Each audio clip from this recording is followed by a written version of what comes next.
This lecture will be looking at the 1920s and the 1930s and the various responses to French colonialism by Algerian leaders, and how the 1920s and 1930s are really this inflection point.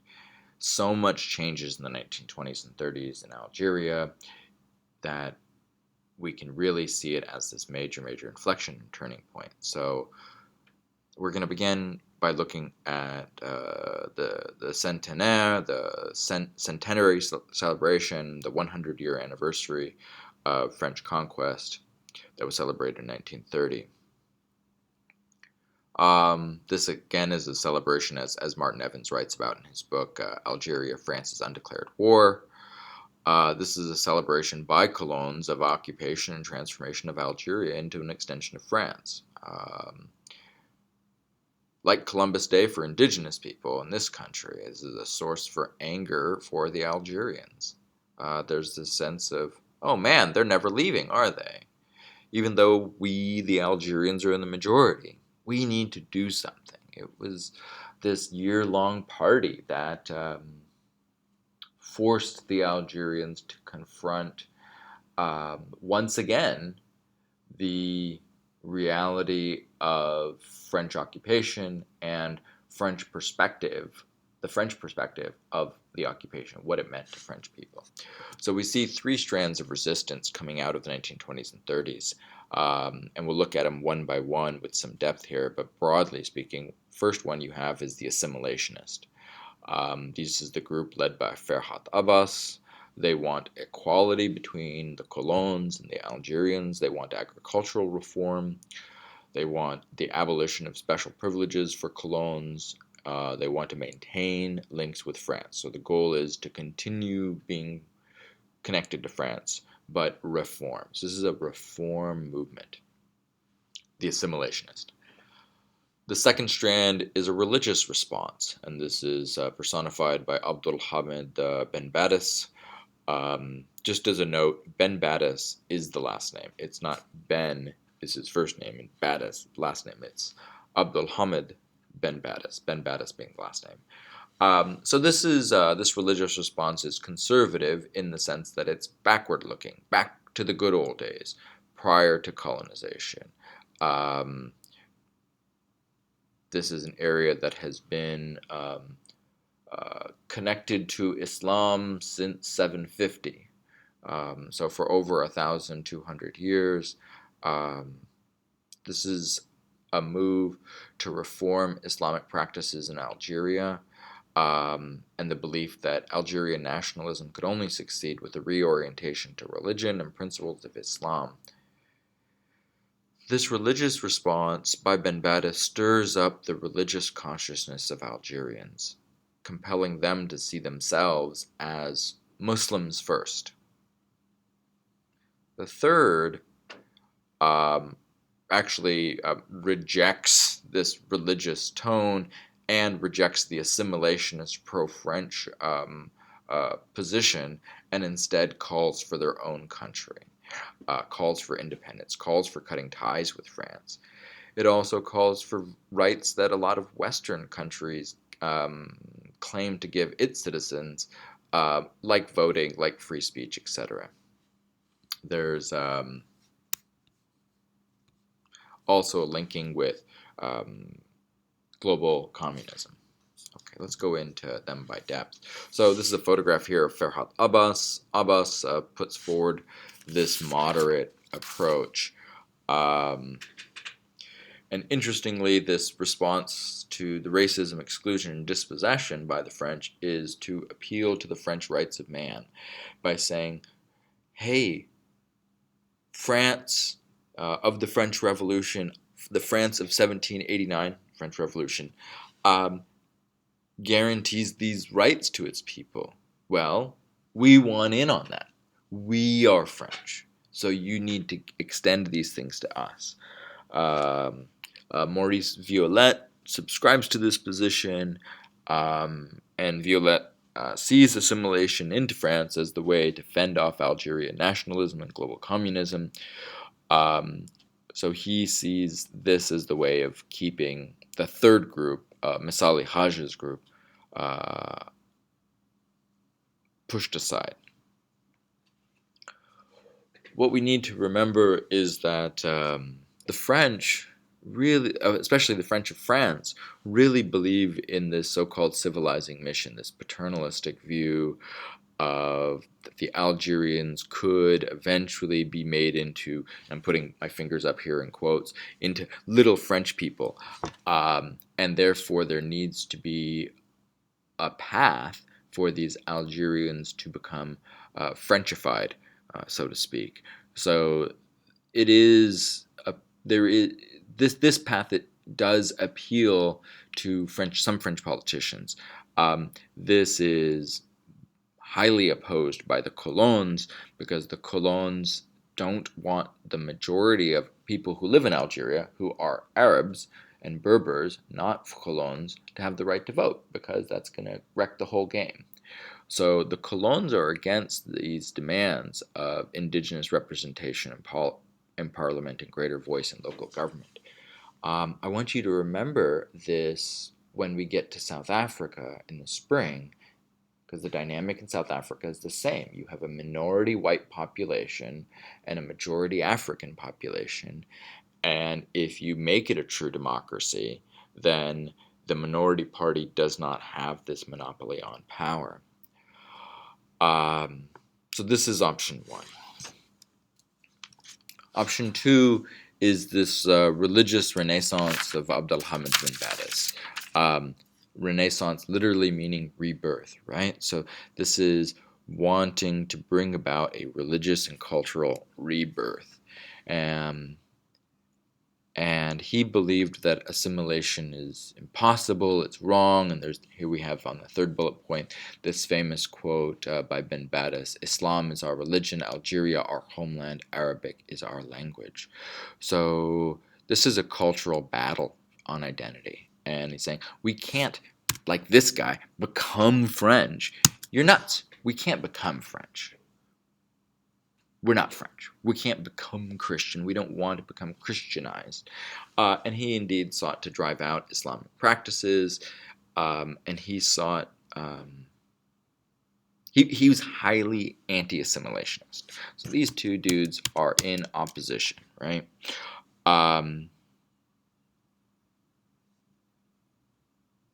And in fact, he has the opportunity or the ability to show Algerians that aligning themselves with submission to France was treasonous, especially with France's precept of holy war and its use of missionaries and paternalism across Africa and the Middle East. It wasn't hard, or it was convincing for Ben Badis to tell Algerians that France is waging, through its missionaries, through paternalism, a holy war of their own to change us. And he's saying, heck no, we're not going to do that. It's also important or useful to frame this within a context across the Middle East and North Africa and the breakup of the Ottoman Empire.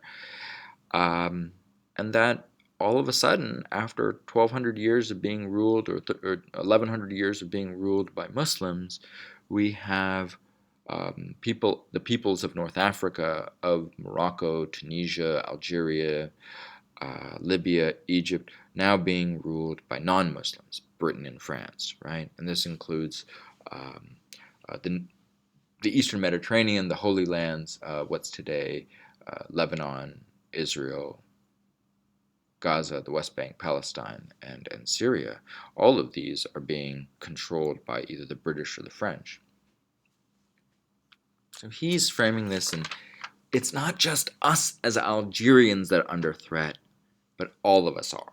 And that's the framework he's putting forward. Option 3 is political nationalism. And this is a photograph of Messali Haj. Kind of looks like Santa Claus, I guess. He's the first party. He puts forward this ENA party.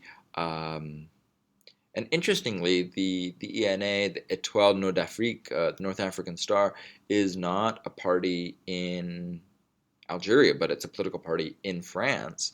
to protect Algerians who migrate to work in France. You may remember from a previous lecture that I mentioned that there are a number of Algerians who are working in France, in poor working conditions in France. And therefore, Hajj puts forward this ENA party to protect Algerians who have migrated to France. But let's focus on what's going on here in Algeria. So what is his party pushing for in Algeria? Well, he's pushing for freedom of press, as I mentioned earlier, establishment of schools. Now, of course, there are schools in Algeria. They are French language schools, but they were schools in Algeria before the French came along, prior to 1830. But actually, what the French policy was in the 1830s and 40s was to systematically destroy these schools in Algeria and require the schools that get rebuilt are now run by the French and in French language. So he's calling for a return to education in Arabic. He's calling for the confiscation and redistribution of large French estates. So taking the land back. So remember earlier on we spoke about land dispossession. So land is being taken away from local farmers and is being consolidated, and oftentimes in the case of people who live in the cities and own this land far off. So he's saying, forget that. We're not going to have these huge, the language we would use in this country, plantations owned by these French people or these colons. The government's going to seize them and then give them back to the farmers, give them back to the indigenous peoples. And there are real clear connections here to challenges that face South Africa and Mexico. Mexico, the entire history of 20th century Mexico is about land reform. The people who live there should be able to own the land that they live on. And that's the challenge of 20th century Mexico. We see this with South Africa. And to a lesser degree, there's a real land issue after partition in India, but we'll come to that later. My point is, the issue of land is one of the central issues of wealth, of race, of colonization, of the history after slavery in this country.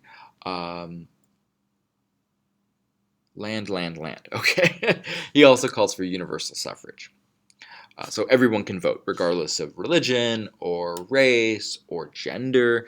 Algeria, just as a side note, Algeria has, women have the right to vote in Algeria, in independent Algeria, before they have the right to vote in France. So universal suffrage is a radical position. Let's go on. Let's talk about the methodology. How you're going to get free is in some ways similar to someone you've already heard of, Bal Gangadhar Tilak in India, and Mahatma Gandhi in India, with his calls for mass action, non-cooperation. His socialist ideas influence the National Liberation Front, the FLN as it's called. The FLN is the political party that fights the war against the French in the 50s and 60s, and then ends up running post-war independent Algeria. So Messali Hajj is important because of many things, but one, he uses methods that have already been tried out in India. So he's taking, hey, this worked in India, or it's being used in India, let's try it here.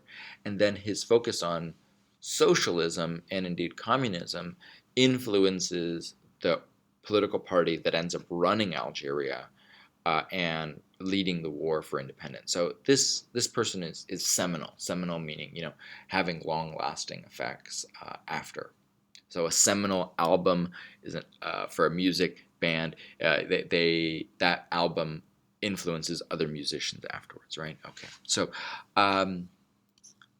he also pushes for pan-Arab solidarity, and pan-Arab solidarity is a key piece in the Algerian War of Independence, as there's support for the war from border states, Morocco, Tunisia, And then starting in 1958, there's a government that's run in exile in Cairo. So basically, we'll look at this more closely in a couple of weeks, but there's a group of people that says, we're the government of Algeria, but the French have occupied our country, so we're going to run it from Cairo, Egypt. Just as an aside, interestingly enough, Ferhat Abbas ends up running that government in exile, but more on that later. So this last bullet point here is twin challenges. Here are the twin challenges. The communist around the world thought that he was too independent and couldn't be trusted, right? Because he's connected in with communist and socialist networks. However, interestingly, the other way, the ENA members of his political party, kind of felt uneasy being connected with atheism. It's worth remembering this when we come again to South Africa, because Nelson Mandela makes links with socialist and communist organizations, as do other South Africans, and there's something similar of a dynamic of where are their alliances really? Where are their allegiances, really? Okay, so I mentioned a few slides back here of this plan for assimilation. Maurice Violette takes it up. We have it known as the Violette Plan, which extends French citizenship with full political equality to certain members of the elite. This probably reminds you of what the British are doing, right? So this image here at bottom, this continuum, shows that the Violette Plan is liked by certain members of the French government and Ferhat Abbas, but the Violette Plan is not liked by the colons and Messali Haj. Well, why? They say it goes too far. They say it goes not far enough and is in fact maybe going in the wrong direction. So there's some winners and some losers, I guess, in that sense. Now, let's look at Haj here. Haj does not support Algeria becoming part of France, because he says, hey, this was founded on conquest and military occupation. We don't want to become French citizens. We want to become citizens of our own country. Instead of wanting an Algerian parliament created with universal suffrage, male and female, and no distinctions of race and religion, right? So he's wanting something very different from what the Violette Plan is offering. The Violette Plan is saying, become French. Now, interestingly, here's what happens. The French government rejects this in 1935, and it rejects it because the colons put pressure on the government. So the colons put pressure, hey, you got to drop this, you got to drop this, you got to drop this. And in fact, what this leads to is the French government rejecting the Violette Plan itself, and the Violette Plan does not become law.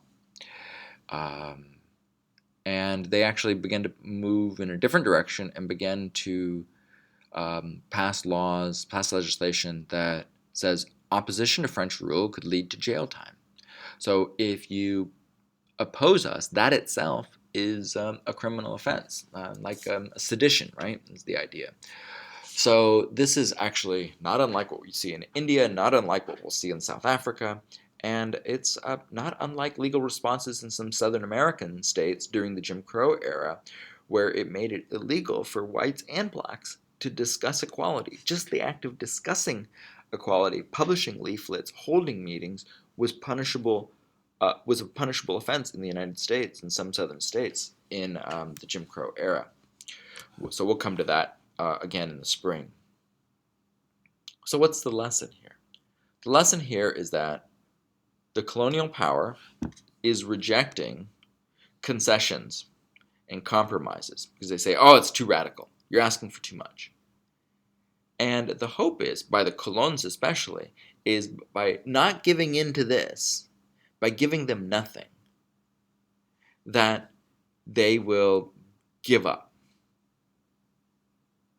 And they'll just disintegrate.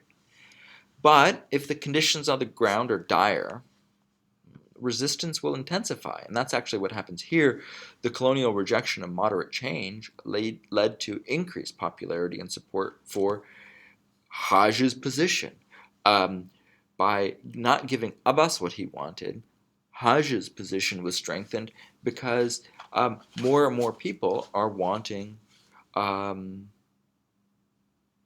some reprieve, and if Abbas's path isn't open, then we'll just try what's behind door number 2. Door number 1 is locked. What's behind door number 2? And in fact, Abbas himself ditches assimilationism and joins Hajj. So he begins moving in that direction. The Great Depression, as you all know, was the big feature of the 1930s, and so we haven't discussed it, but globally, in India, across Africa, the Middle East, European colonies made it through the Depression by sucking more wealth out of their colonies. So, as bad as it was for Europeans in the Great Depression, it was propped up by the colonies. And the result of that was increased radicalization in the mid-1930s as life on the ground got worse and worse and worse. So the Great Depression radicalizes Algerians.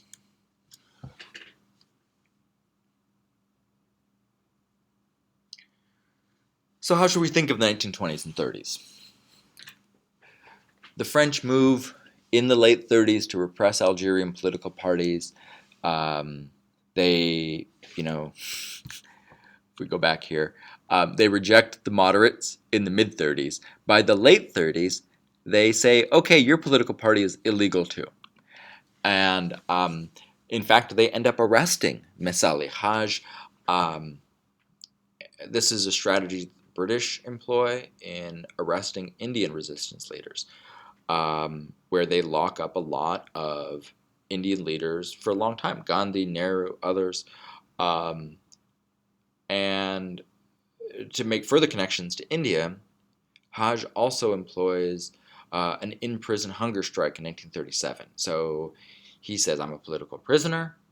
I'm not going to comply. I'm not going to cooperate. You are an unjust government. It's like a kid saying, I don't need to listen to you. You're not my real dad. Right? Messali Haj is saying, I don't need to listen to you. You're not my real government. And so Haj says, I'm not going to cooperate. So he does this in-prison hunger strike.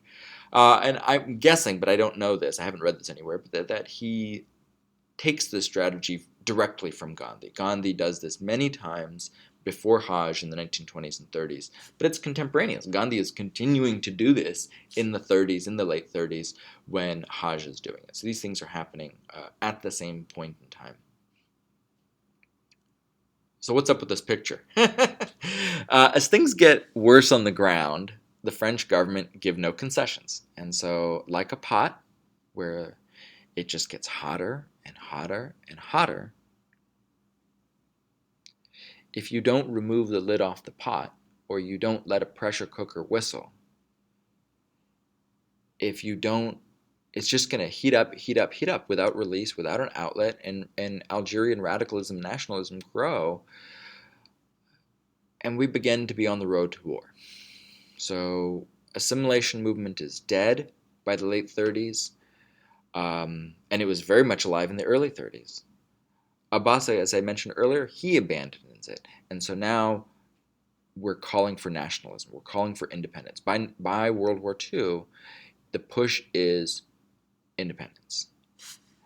The other piece that we should take note of is Algerians are starting to see themselves in a global context, aligning themselves with other ideologies, like global communism, and creating alliances across Arab states, across Islamic states, and they're basically saying, we're small, we're weak, but there are a lot of us in the same situation, and if we all work together as Muslims, as Arabs, we're strong together, right? Okay. 1920s and 30s, really, really important. Okay.